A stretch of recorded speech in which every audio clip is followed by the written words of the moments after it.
करा रहे। पोषत तो दुख दोष करे, अति शोषत सुख उपजावे। दुर्जन देह बरा स्वभाव बराबर, मूर्ख प्रीति बढ़ावे। बड़ा उल्टा काम है शरीर का। इसकी जितनी सेवा शुश्रूषा करो एक उतना दुख देता है, और इसकी ओर से जितनी नजर फेरो उतना सुख देता है। इसकी खुशामद करो तो इसको खुशी नहीं होती, और इस पर ध्यान ना दो तो ये सुख का कारक हो जाता है। तुम्हारी जीवन शैली और मेरी जीवन शैली में इतना ही तो डिफरेंस है। तुम सुबह से शाम तक इसकी जी हजूरी कर रहे हो, बोलो हाँ या ना। सुबह से शाम तक इसकी ही विचारे, जरा सा कुछ हो जाए तो हम तुरंत इस पर ध्यान केंद्रित कर देते हैं कि आज तो अच्छा नहीं लग रहा है, इतना होने की देरी है, और आप सीधे कहते कि नहीं आज तो मैं कहीं जा नहीं रहा हूं, आराम। क्यों? थोड़ा अनकंफर्ट हो रहा है, ठीक ठाक नहीं लग रहा है, मजा नहीं आ रहा है, बेचैनी सी हो रही है। लो, इतना होता है और आप फटाफट बैठ पकड़। ये तो मजे लेता है, तुमको इंफॉर्मेशन दे रहा है कि मुझे तकलीफ है, आज अच्छा नहीं लग रहा है, इसकी बात तुम तुरंत मान जाते। मेरा प्रश्न है, व्यक्ति किसकी बात आंख मूंद करके मानता है? किसकी बात आंख मूंद करके मानता है? किसकी बात पर सामने वाले ने कह दिया तो सोचता ही नहीं है, तूने कहा तो फाइनल। किसकी बात आंख मूंद करके मानता है? मैं प्रश्न कर रहा हूं, जवाब आपको देना है। व्यक्ति अर्थात आप, अर्थात हम, अर्थात सब लोग किसकी बात आंख मूंद करके मानते हैं? हम उसकी बात आंख मूंद करके मान लेते हैं जिसे हम प्रेम करते हैं। जिसे हम, आपकी प्रेमिका हो, आपका प्रेमी हो, जिसको आप अंधा प्यार करते हो, उसकी बात आंख मूंद करके मान लोगे तो आप इस शरीर को अंधा प्यार करते हो। छावड़ा, तुम यही बोलने वाले थे क्या? हाँ तो खड़े हो, इनाम लो आओ, यही कहा तुमने? तो फिर भाई तो इनाम तो बनता है, इसलिए जिससे कहा था वो लोग छावड़ा का इनाम दे देना। मुझसे कहता तो मैं इनाम देता, भाई तुमसे कहा तो तुम निपटो, मैं क्यों दूं फालतू फोकट में इनाम है? मैं फालतू में दाल भात में मूसर चंद बनते ही नहीं हूं है। जिसे हम प्रेम करते हैं, कहते ना प्रेम अंधा होता है। क्या कहते हैं? बोलो प्रेम, बोलो प्रेम अंधा होता है। तो अंधा होता है इसी कारण से सामने वाले की बात वो आंख मूंद करके मान लेता है कि दो तू कह रहा है, जो तू कह रही है एकदम फाइनल, सोचने का ही नहीं। शरीर को तुम प्रेम करते हो ना, इसीलिए इसके लिए तुम पूरा जीवन बर्बाद किए जा रहे हो। तुम में और मुझ में अंतर इतना ही है, तुम शरीर को प्रेम करते हो इसलिए शरीर की बात मानते हो। मैं आत्मा को प्रेम करता हूं इसलिए आत्मा की बात मानता हूं। बस अंतर इतना ही है हम दोनों में, और कोई दूसरा अंतर है ही नहीं। जिस दिन तुम आत्मा को प्रेम करने लगोगे, आत्मा की बात मानने लगोगे। साथियों, पोषत तो दुख दोष करे अति।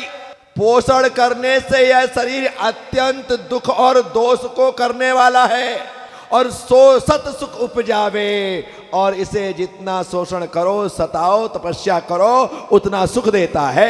मैं त्याग करके खुश हूं और तुम खा पी करके दुखी हो। क्या तुम खाते पीते दुखी हो, मैं त्याग करके?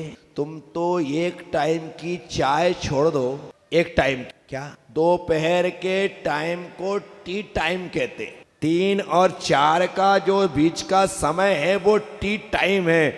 उस समय तो चाय चाहिए, मतलब चाहिए कुछ अलग ही प्रकार की, एकदम से ना जो कैसा कैसा शरीर में लगने लग जाता है यार।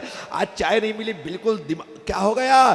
टी टाइम, 2 घूंट, इतनी सी कट में भी कट, 2 घूंट, मजा आ गया। क्या सत्येंद्र सेठी क्या चाय बनाता है, तबीयत खुश हो जाती। चाय हो तो ऐसी, मैंने नहीं पी, हमारे सोनू ने बताया कि 1 नंबर चाय पीना, बताया था तुमने उस दिन। तो क्या ये शरीर जो मांगता है तुम दे रहे हो? जो मांग रहा है वो दे रहे हो। इसकी हर डिमांड पूरी की जा रही, और तुम उसकी डिमांड पूरी कर रहे हो जो तुम्हारा साथ देने वाला नहीं है। यहीं पर मिला है और यहीं पर मिट्टी हो जाने वाला है, यहीं पर राख हो जाने वाला है। उसकी बात मानो जो तुम्हारे साथ था, साथ है और साथ रहेगा। LIC का एड देखा है आपने? क्या है बोलो? जीवन के साथ भी और जीवन के, इससे झूठा कोई ऐड नहीं हो सकता। क्या इससे झूठा कोई ऐड नहीं हो सकता? जीवन के साथ भी और जीवन के बाद भी ऐसे बेवकूफ बना रहे हैं लोगों के पास जा जा करके, किस्त ले रहे हैं, लिए जा रहे हैं, लिए जा रहे हैं। उनका काम तो बराबर चल रहा है, लेकिन जीवन के साथ तुम किस्त भर देते जाओ और जीवन के बाद तुमको क्या मिला? बाबा जी का ठुल्लू। जिनका तुमने नाम लिखवा गया था वो मजे करेगा, तुमको तो कुछ मिलने वाला। यदि आपको बराबर तरीके से लाइफ इंश्योरेंस करवाना है तो मेरी कंपनी में करवाओ। हे आचार्य प्रज्ञा सागर, यहाँ पर भगवान Mahavir Swami life insurance company के एजेंट बनकर के उपस्थित हुए। क्या कंपनी का नाम क्या अपना? भगवान महावीर स्वामी जीवन बीमा। उसमें जीवन के साथ भी, जिंदगी के साथ भी, जिंदगी के बाद भी यहाँ पर तुम इंश्योरेंस करवाओगे, मैं गारंटी देता हूँ इस जीवन में भी सुख तुम्हें मिलेगा, अगले जीवन में भी सुख तुम्हें ही मिलेगा, दूसरों को मिलने वाला नहीं है। ये 100% गारंटी, पूरी गारंटी के साथ मिलेगा तुमको ही।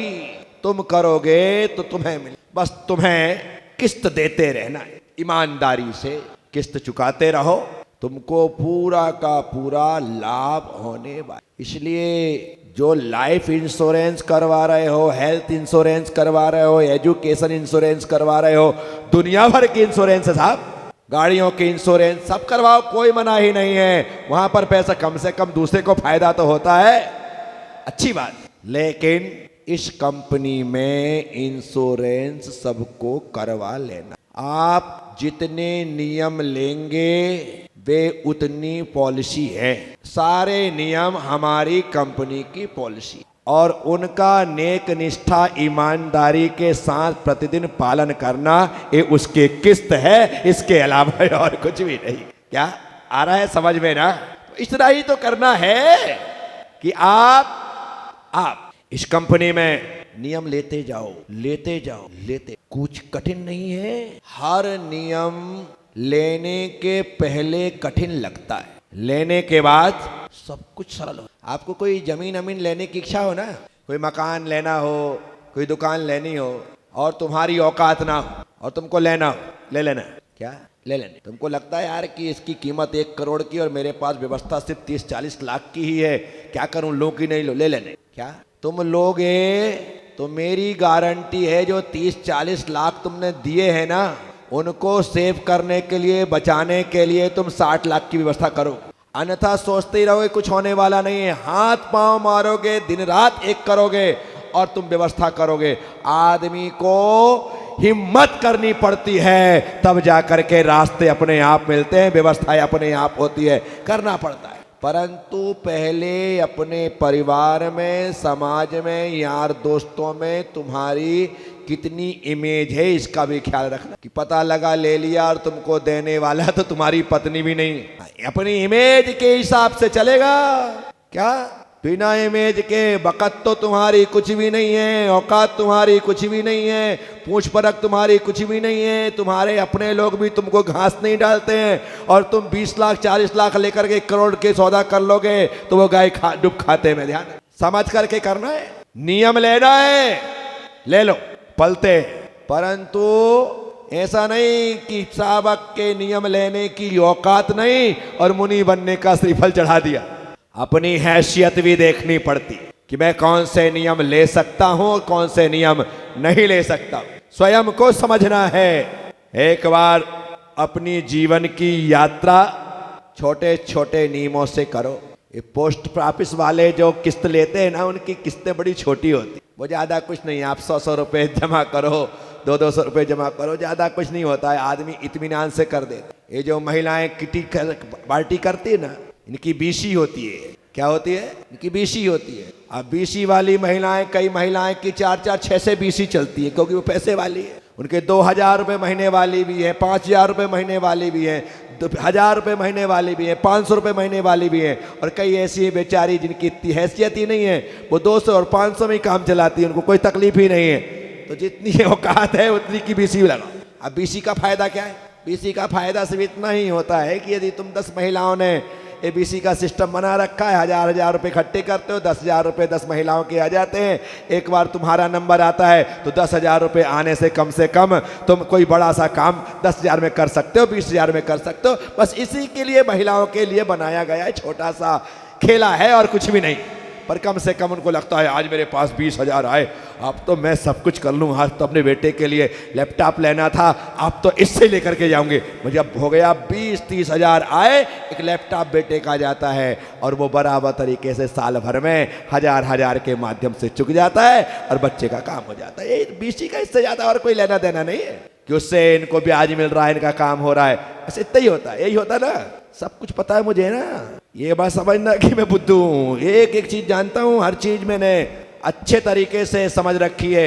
मेरे साथ सबसे बड़ा रोना ये है, यदि मैंने किसी चीज़ के बारे में सुन लिया तो जब तक उसकी तह तक नहीं पहुँचूंगा तब तक मेरा नाम प्रज्ञा सागर नहीं। उसकी बाल की खाल निकाल डालूं, उसके बारे में पूरा ज्ञान ले लूं, उसके बाद ही आगे। तो इसी कारण से कभी मैंने सुन लिया कि वीसी, तो मैं पूछ लेता हूँ कि वीसी का चक्कर क्या है। एक बार बताने की देरी है, यहाँ तो सब फिट हो जाता तुरंत, भूलने का कोई काम है। तो आप हम सब लोग इसी प्रकार से नियमों का बराबर तरीके से परिपालन करते रहें, जीवन में उन नियमों को ग्रहण करते रहें। आप पाएंगे कि आपके जीवन में छोटे छोटे ही सही लेकिन नियम आए तो बहुत हो गए।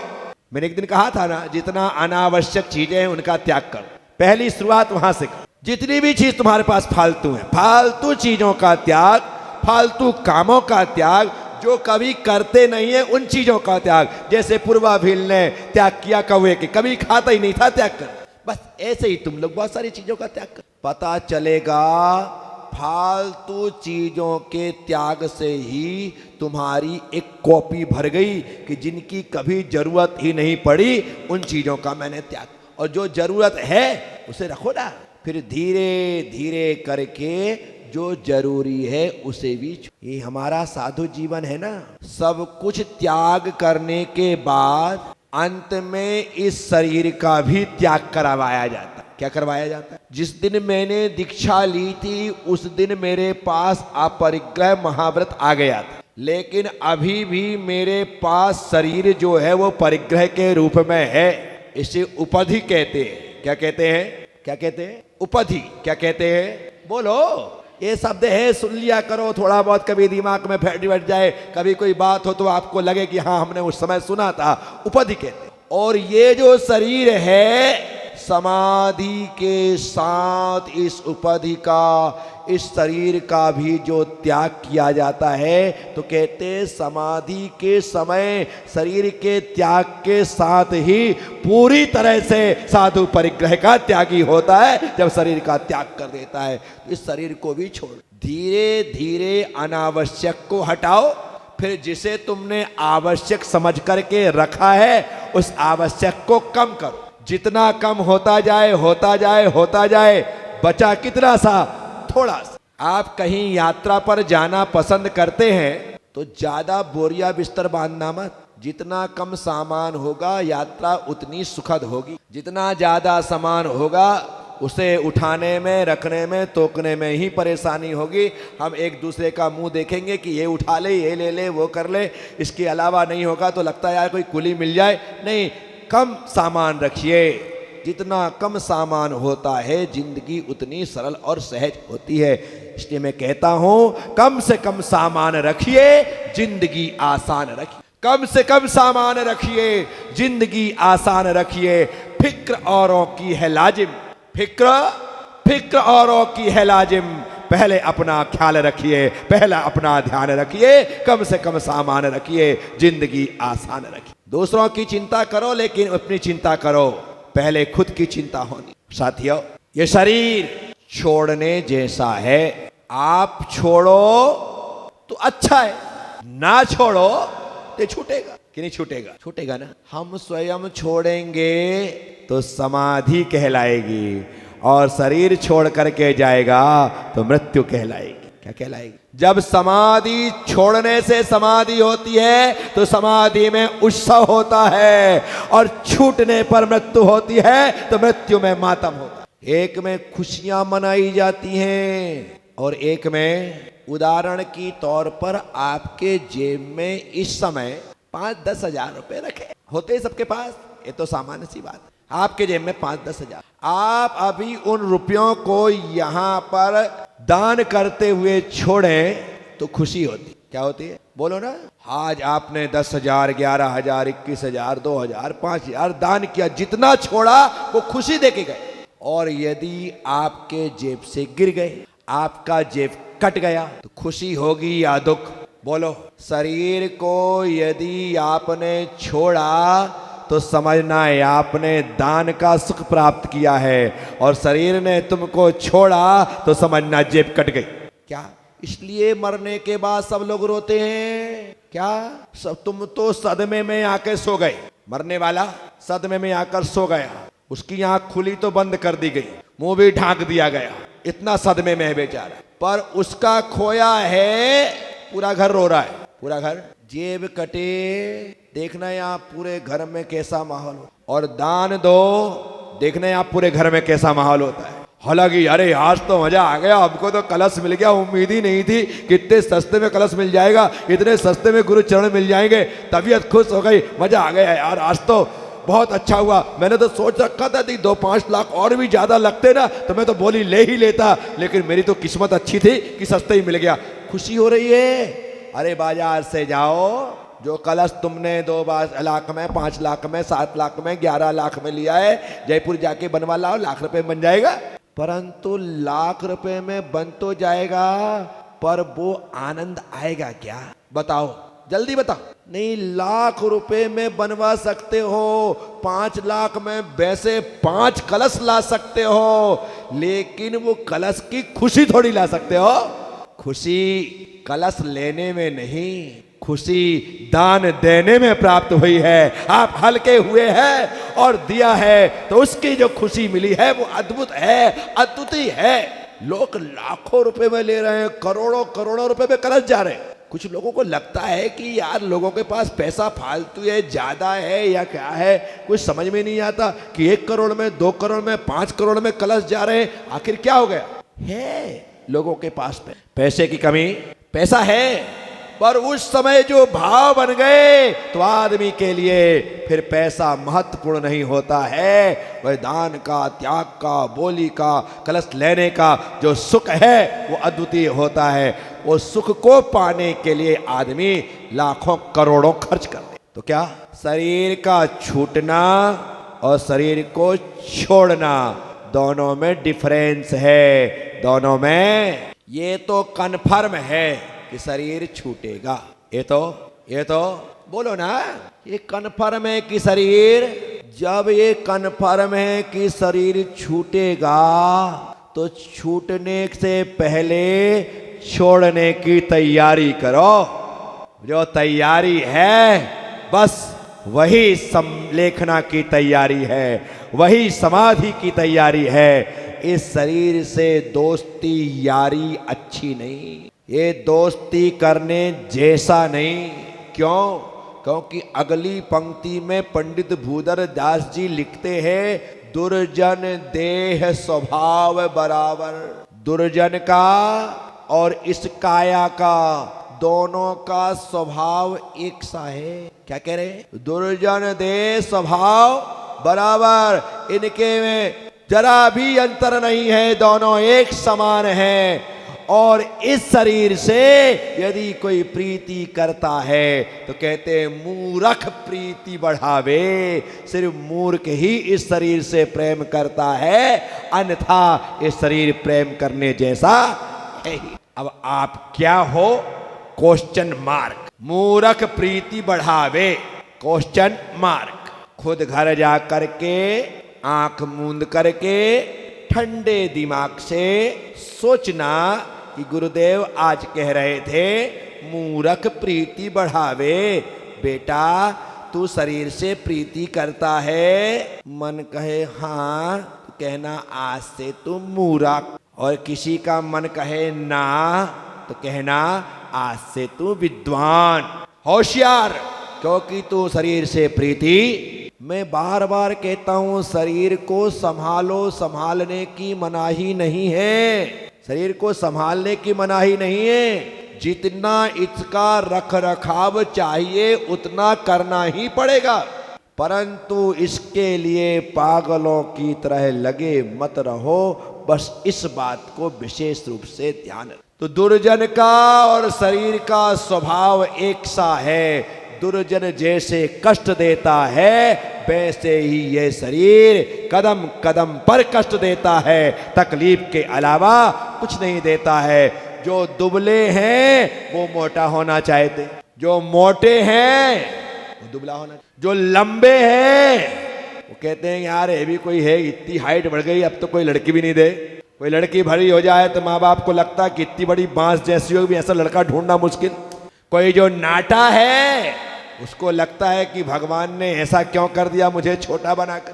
कोई गोरा है उसे तकलीफ। अब आप कहो गोरे को क्या तकलीफ है, बहुत तकलीफ गोरे को, चाहे जो नजर लगा दे। जो काला है उसे तकलीफ, उसे तकलीफ क्या है, तकलीफ है कि उसको कोई देखते ही नहीं है। सब दुखी हैं, कोई संसार में सुखी नजर आता। राचन जोग स्वरूप न यहाँ को विरचन जोग यही है। क्या कह रहे हैं यहाँ पर कि इस शरीर को सजाना संवारना यह शरीर का स्वभाव नहीं है, यह शरीर छोड़ने के योग्य राचन जोग स्वरूप रहा। इसको नहीं सजाना है, सजाना तो अपनी उसका श्रृंगार। विरचन जोग सही है, इस शरीर को छोड़ना है, इसका तो स्वभाव ही छूट। 6 द्रव्य है, 6 द्रव्यों में दूसरी द्रव्य का नाम पुद्गल है। और पुद्गल की डेफिनेशन हमारे आचार्यों ने दी है, जिसका पूर्ण गलन स्वभाव हो उसे पुद्गल कहते हैं। पूर्ण का मतलब बनना, गलन का मतलब मिटना। जिसका बनना मिटना स्वभाव हो उसे पुद्गल कहते हैं।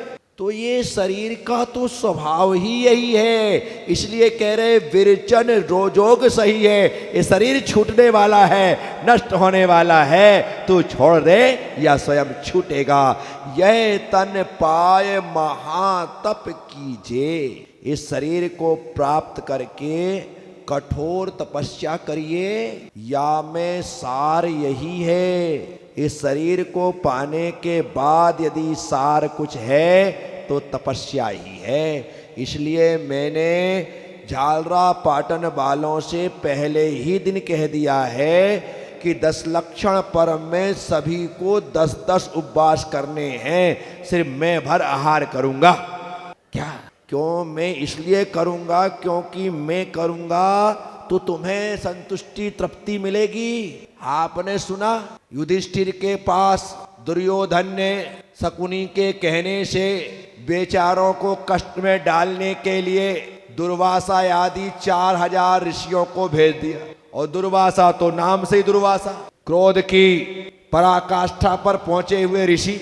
जरा सी अवज्ञा कर दो, जरा सी उनकी अभिनय कर दो, उनकी इच्छा पूर्ति ना करो तो वहीं पर अभिशाप दे दे।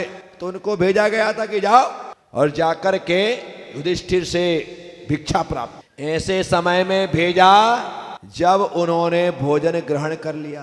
भोजन ग्रहण करने के पश्चात द्रौपदी ने भोजन ग्रहण कर लिया था। कहते हैं द्रौपदी के पास एक अक्षय पात्र था। जब तक वह भोजन नहीं करती थी उसके पहले तक वो सारी दुनिया को जिमा सकती थी, लेकिन उसके भोजन करने के बाद फिर वह किसी को भोजन नहीं करा। ऐसा कहते हैं। बात कहाँ तक क्या है, हमारे यहाँ शास्त्रों में भी आता है, अक्षीण महानस रस रिद्धि।